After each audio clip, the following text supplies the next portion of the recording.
All right, Jason. So we talk a lot. We use a phrase, "harvest now, decrypt later." Yeah. But I think there's a new phrase that has been advanced called "trust now, forge later." What is that? You know, when you give our usual patter speech about harvest now, decrypt later, we give some lip service to signing.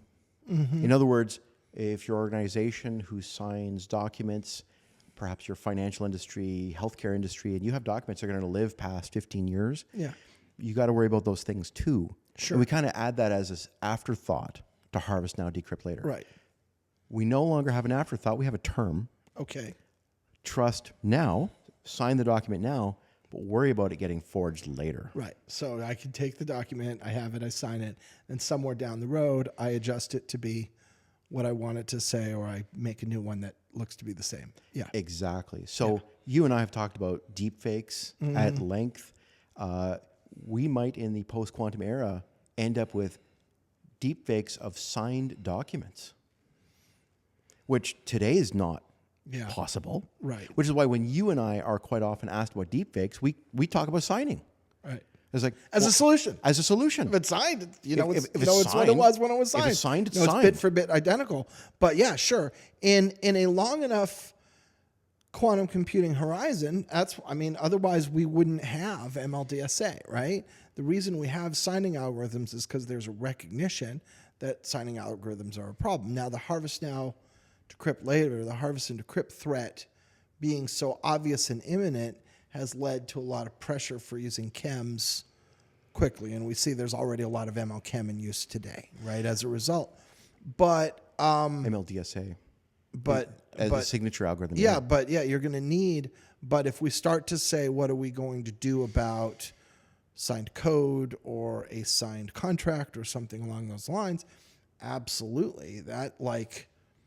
And we've talked about this, like if I sign a mortgage for 30 years, that document's good for 30 years. If I sign, away the rights to some intellectual property, you might still care about that 100 years from now. So here is the interesting breakpoint between harvest now, decrypt later and trust now, forge later. I would say that the scenario you're talking about absolutely could be in the trust now, forge later scenario. But that's a harvested document that has been then modified. In other words, the integrity of an existing document has been modified. Okay. That to me is technically harvest now, decrypt later. Okay. The problem of trust now, forge later, Tim, is a little different. Okay, clarify for me. What happens if post-quantum era, all of a sudden, you now owe somebody money on a signed document that has your signature? Right. In other words, a liability was created out of the air that has your identity stamped on it. Yep. Sure. And how do you tell the difference between that and something that was really signed with RSA in 2025, right? It's now whatever it is. It's 2035. And someone comes out with this contract and says, hey, look at this contract from 10 years ago, or it's 2045. So it says, look at this contract from 20 years ago. He promised me, he sold me all of his shares in this gold mine for $1, and we just struck gold. I want my gold, right? 100%. Yeah. And then you say, no, I didn't. Well, I've got a signed document here says you did. Can you imagine the chaos of deepfakes when we enter the deepfake era of trust now, forge later, where anybody can make anybody liable to them? And so ultimately it's the exact same reason that we need ML Chem to deal with harvest and decrypt. We really need to get to digital signatures, and until we do, this is a problem. And to some degree, just like with harvest and decrypt, to some degree, this is already too late, because even hypothetically, if we all had this all in place tomorrow, Magic Wizard waves his wand and now we all have that. All well and good. All I have to do is claim that you sold it to me last year.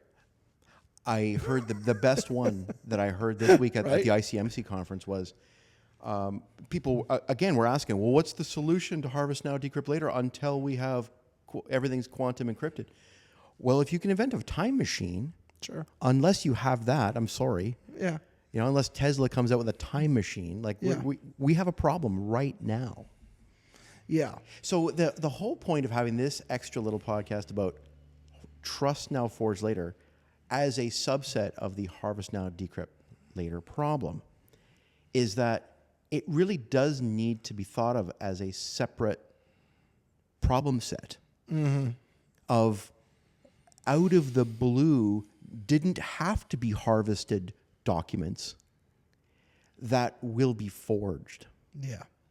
And I almost consider it part of the deep fake problem in a way, because it's just, what do you trust in that era?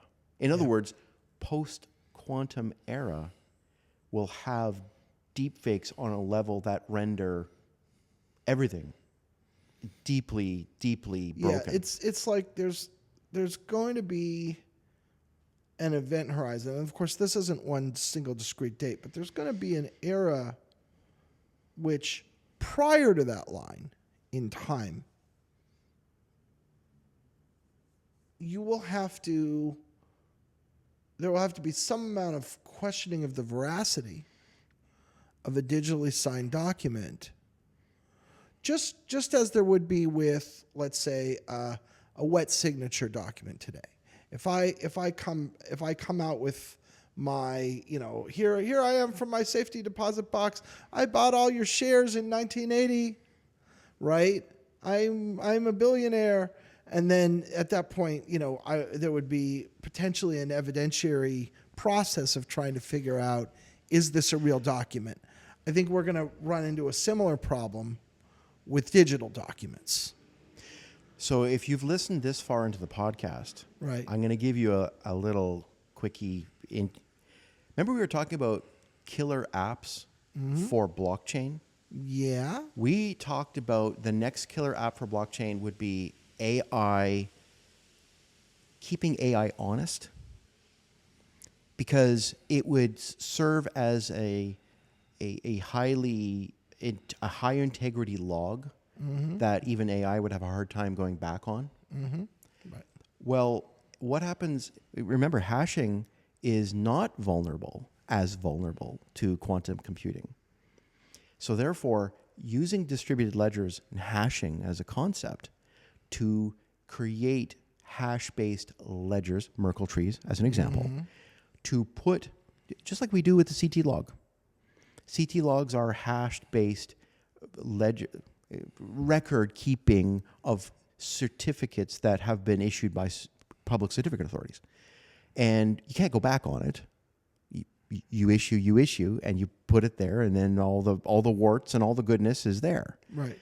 Therefore, if you wanted to go through and say, well, I got a bill from a bank, well, okay, I'll only accept bills from banks if it's on a Merkle tree, a transparency log, if you will, that is hash based.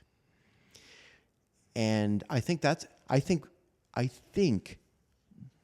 blockchains are going to have their heyday in an era where signed documents might not be universally trusted. Right. Because I could sit on my own computer in my own study and create a forged document, but if I can show on blockchains that are out of my control that document really was signed, Yes. then it's a whole different level of veracity, of verifiability. 100%. If you and you sent me a bill for something, and we co-signed on a contract, and we put that up on a Merkle tree, Right. that a third party is maintaining on our behalf as an escrow service, as an example, then like if I get a bill from you, my next and I'm going to pay this bill, my first question is, I absolutely want to make sure that thing's on that Merkle tree. Otherwise, it's not a real bill. Yeah. Right. And we just don't do that now, but we're gonna. And that might be the third killer app for blockchain.